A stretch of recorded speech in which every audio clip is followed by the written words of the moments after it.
سب دیکھنے اور سننے والوں کی خدمت میں محبت بھرا سلام۔ ہمارے جو مسلمان ہیں یا پاکستانی ہیں، ہم بغیر سوچے سمجھے ایسے ایسے کام کر دیتے ہیں کہ بعد میں ان کے جو رزلٹ نکلتے ہیں نہ تو وہ ہمارے لیے اچھے ہوتے، نہ جو گورنمنٹ ہے فرض کریں یورپ کی ان کے لیے اچھے ہوتے۔ یورپ میں ایسے ایسے کیس سامنے آتے ہیں کہ یہاں پہ آپ کو پتہ ہی ہے جس طرح کے قوانین ہیں، ہر چیز کا حساب ہوتا ہے، 1 انچ زمین کا بھی حساب ہوتا ہے، 1 سینٹی میٹر زمین کا بھی حساب ہوتا ہے، مگر ہم لوگ یہاں پہ آ کے بھی اپنے آپ کو ٹھیک نہیں کر پاتے۔ وجہ یہ ہے کہ اپنے ممالک میں ہمیں غلط عادتیں پڑی ہوئی، ہمارے ذہن میں ہوتا ہے کہ اگر کوئی مسجد بنانی ہے اس کی اجازت کی ضرورت نہیں ہے، غیر قانونی بنا لو، بغیر پوچھے کونسل سے، بغیر پوچھے جو بھی وہاں کے متعلقہ جو آفس ہیں یا ادارے ہیں ان سے پوچھنے کی ہم ضرورت محسوس نہیں سمجھتے۔ اور ہمارے ذہن میں یہ ہوتا ہے کہ ہم نے عبادت کرنی ہے، اللہ کا نام لینا، لیکن جو بنیادی چیز ہوتی ہے وہی ہماری غلط ہوتی ہے۔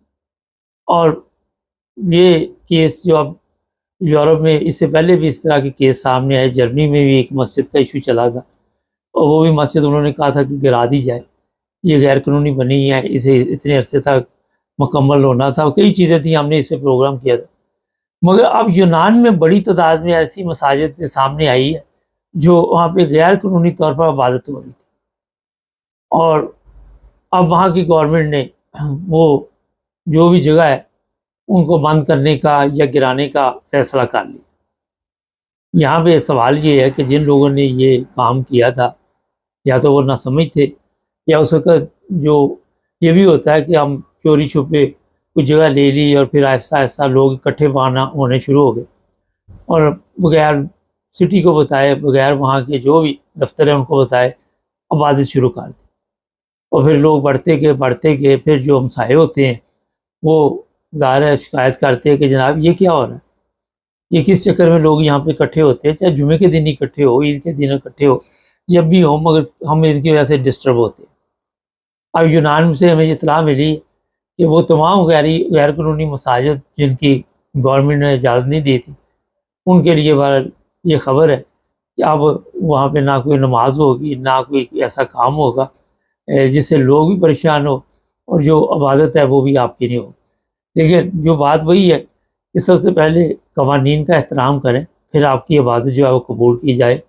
اللہ تعالیٰ بھی خوش ہوتا ہے جب آپ جس ملک میں رہ رہے ہیں اس کے قوانین کا خیال نہیں رکھتے، تو پھر ظاہر ہے اس طرح کے معاملات ہوتے رہتے ہیں۔ یہ صرف یہاں تک محدود نہیں ہے، یہ بھی میں آپ کو بتا دوں، یورپ میں جرمنی جیسے ملک میں بھی ہم نے کئی دفعہ بتایا، ہیمبرگ میں بھی مسجد سیل کر دی جاتی ہے۔ اب وہ غیر قانونی نہیں بنی ہوتی، وہ ٹھیک بنی ہوئی تھی، مگر وہاں پہ غیر قانونی کام ہو رہے تھے۔ یہ 2-3 علیحدہ علیحدہ ایشو ہیں، اسی پہ میں نے کہا آپ کی توجہ دلا دی۔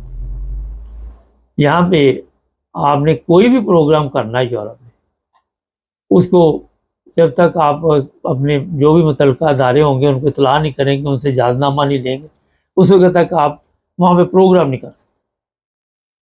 فرض کریں عید کی نماز ہے، اس کے لیے بھی بڑی جگہ چاہیے ہوتی ہے، یا جمعہ ہے، جو بھی ہے، لیکن اجازت کے بغیر نہیں چل سکتا۔ یہ چیزیں بھی ضروری آپ کے ذہن میں ہونی چاہیے کہ یہاں پہ اب جرمانہ وہ تو کسی کو کریں یا نہیں کریں گے، کس کے نام پہ وہ رجسٹری ہوگی، کس نے یہ سارا کچھ کیا، نارمل تو جرمانہ ہوتا ہے، نارمل تو وہ کہتے ہیں جناب یہ آپ نے کیوں یہاں پہ اپنے نام پہ لے کے یہ جگہ دی۔ اب جس نے دی ہوتی ہے جگہ وہ تو کہتا ہے جناب میں نے نیکی کے لیے دی ہے، میں نے کہا لوگ یہاں پہ نماز پڑھیں گے، اب نیکی تو کرنی ہے، لیکن آپ نے جو آغاز کیا وہ غلط۔ تو یہ جو ممالک ہے یہاں پہ اگر آپ چاہتے ہیں کہ لوگ اسلامی تعلیمات کو سمجھیں، اسلام کو سمجھیں، تو وہاں پہ پھر آپ کو باقاعدہ طور پر جو بھی ان کا رجسٹریشن کا عمل ہے، میں جرمنی جاتا ہوں، وہاں پہ کئی مساجد میں جانے کا موقع ملتا ہے، تو جب پتہ کیا جاتا ہے کہ یہ مساجد کن لوگوں کی ہے، پراپر ٹھیک مسجد، تو وہ کہتے ہیں یہ احمدی جماعت جو ہے ان کی یہ مساجد ہے۔ اور پھر میں نے کہا یہاں اجازت کیسے مل گئی؟ انہوں نے کہا کئی جگہ پہ کافی مشکل بھی ہوتی ہے، اتنی آسانی سے نہیں ملتی، مگر جو وہاں کے لوگ مقامی رہتے ہیں ان کے ساتھ تعلقات سب سے پہلے ضروری ہے. سب سے پہلے اخلاقی طور پہ ایسے نمونے جو پیش کرنے پڑتے ہیں تاکہ ان کو پتہ چلے کہ یہاں اگر کل کو کوئی مسجد بن جاتی ہے تو ہمارے لیے مشکل پیدا نہیں. مسجد کا مقصد بھی یہی ہے کہ امن کا پیغام وہاں سے آنا، نہ کہ لوگوں کے لیے تکلیف کا موجب بننا. یہ بھی ہمارے پاس اطلاع ہے یہ جو یونان سے یہ وہاں پہ شور شرابہ بہت ہوتا ہے. ہمارے لوگ ہیں ٹولیوں کی صورت میں باہر کھڑے ہو جاتے ہیں، کھڑے ہو کے وہاں پہ گپے لگاتے ہیں، اور پھر بغیر مقصد کے جو فارغ لوگ ہوتے ہیں وہ سمجھتے ہیں کہ یہاں پہ جو بھی سینٹر بنے ہوئے ہیں وقت گزارنے کا ایک اچھا موقع ہے، شور شرابہ ہوتا ہے. یہ چیزیں جو ہیں ان کا بھی خیال رکھنا چاہیے. تو جرمن گورنمنٹ جتنی سخت ہے آپ کو بھی پتہ ہے. اب یہ جو چیزیں یونان میں آپ کو نظر آ رہی جرمنی میں نہیں آئیں گی. اگر کوئی آئے گی تو وہاں پہ اکا دکا واقعات ہوں گے، مگر یونان میں تو بے شمار اس طرح کے واقعات سامنے آ رہے ہیں. تو یہاں جو گورنمنٹ یورپین ہے یا جرمن گورنمنٹ فرض کرو میں کہہ رہتا ہوں، وہاں پہ جب بھی وہاں مسجد کی کوئی اجازت ملتی ہے وہاں پہ بڑا لمبا عرصہ تک انکوائریاں ہوتی ہیں. کئی ایسی چیزیں ہوتی ہیں جن پہ وہ اعتراضات لگا دیتے. ہر چیز پہ انہوں نے ایسے اس کا جسے آپ کہہ سکتے ہیں اچھی طرح ناپ توڑ کرنا کہ کسی کو کوئی مسئلہ نہ اس سے بنے. میرے جاننے والے ہیں، انہوں نے کوئی پراپرٹی خریدی ہے، اس کے لیے اجازت نامہ کسی کام کے لیے انہوں نے داخل کیا ہوا، کئی مہینے گزر گئے ابھی تک کوئی انہوں نے جواب نہیں دیا. کبھی وہ پارکنگ کا ایشو ڈال دیتے ہیں کہ یہاں پہ اتنے لوگوں کی پارکنگ نہیں ہے، کبھی وہ ایشو ڈال دیتے ہیں کہ یہاں پہ ساتھ میں جو بزنس ہے وہ کچھ مختلف ہے، وہاں پہ مردہ خانہ ہے اور لوگ جو ہے وہاں پہ اکٹھے ہوتے ہیں وہ ڈسٹرب ہوں گے. کئی ایسی چیزیں سامنے لے کے آتے ہیں تاکہ کسی کو کوئی تکلیف نہ پہنچے. اگر آپ جو لوگ جرمنی میں رہتے ہیں، انگلینڈ میں، یورپ میں رہتے ہیں، وہاں پہ جائزہ لے تو کئی علاقوں میں جو مساجد وہاں پہ بنی احمدیوں کی بھی یا ترکیوں کی بھی بنی یا دوسرے لوگوں کی، کہ اپنے اپنے نام رکھے ہوئے ہم نے، وہاں پہ کئی دفعہ رکاوٹیں پیدا ہوتی. وہاں سٹی آ کے چیک کرتی ہے، سٹی وہاں کے ماحول کا جائزہ لیتی ہے اور کوئی آسانی سے کام یہ نہیں ہوتا. بڑی بڑی دیر تک لوگ جو ہیں وہاں کے وہ جدوجہد کرتے ہیں اور بڑی بڑی دیر تک انہیں میرا حال دفاتر کے چکر لگانے پڑتے ہیں. کئی جگہ پہ وہ بالک کئی کچھ جو ہے کئی پاپڑ بھیلنے پڑتے ہیں، پھر جا کے وہاں پہ اجازت ملتی ہے. تو جناب جس ملک میں بھی رہیں اس ملک کے قوانین کا احترام کریں. میں کئی دفعہ یہ واقعہ سنا چکا ہوں کہ انگلینڈ میں ہمارا آفس، میں نے وہاں پہ کیونکہ آفس کافی بڑا تو دروازہ جو تھا ایک دو دروازے کرنا چاہ رہے تھے ہم، حالانکہ ہماری پراپرٹی ہے، دو دروازے ہمارے لیے سہولت تھی لیکن فرق بھی کوئی نہیں پڑ رہا تھا. تو ایک دن ایک بندہ تصویریں کھینچ رہا تھا باہر آ کے، ہم نے لگوا دیا دروازہ.